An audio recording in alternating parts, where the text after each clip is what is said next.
Hi to all అండి. ఈరోజు మీ person యొక్క లేట్ నైట్ థాట్స్ అయితే ఏ విధంగా ఉన్నాయో చూద్దామండి. వారు మీ జీవితంలోకి రావాలనుకుంటున్నారు. మీ సమాచారాన్ని వారికి సంబంధించిన వాళ్ళ ద్వారా తెలుసుకుంటూ ఉన్నారు. చాలా వేగంగా వచ్చే ఉద్దేశ్యం అయితే ఉందండి. రీయూనియన్ అనేది ఎక్స్‌పెక్ట్ చేస్తున్నారు.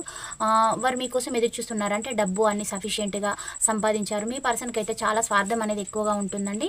అంటే తాను డబ్బిచ్చైనా తను చేయాలనుకున్న పని చేసే పర్సన్ అండి ఈ పర్సను.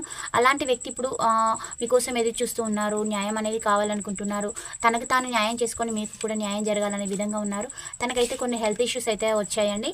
దానివల్ల కూడా ఈ పర్సను ఒంటరిగా అయితే బాధపడుతూ ఉన్నారు. మీకు ప్రపోజల్ అనేది పెట్టాలనుకుంటూ ఉన్నారు. నిద్రలేని రాత్రులు అయితే గడుపుతున్నారు. అంటే తన వర్క్ తను చేసినా తనకి సరిగా ఫుడ్డు అనేది లేదా టైం వేళకి తినడం, పడుకోవడం ఇలాంటివి లేకపోవడం, తన గురించి కేర్ అనేది ఎవరు తీసుకునే వాళ్ళు లేక కూడా ఈ వ్యక్తి సరైన జీవితం అయితే నేను గడుపుతలేను అని ఈ పర్సన్ అయితే చెప్తూ ఉన్నారు. ఇలాంటి ఎనర్జీస్ అయితే వచ్చాయి. ఈ పాయింట్స్ రిజనేట్ అయిన వాళ్ళు రిసీవ్ చేసుకోండి. పాజిటివిటీని క్లైమ్ చేసుకోండి. Please do subscribe my channel. Thank you for watch. Next వీడియోలో కలుసుకుందాం. బాయ్. సీ యూ అండి.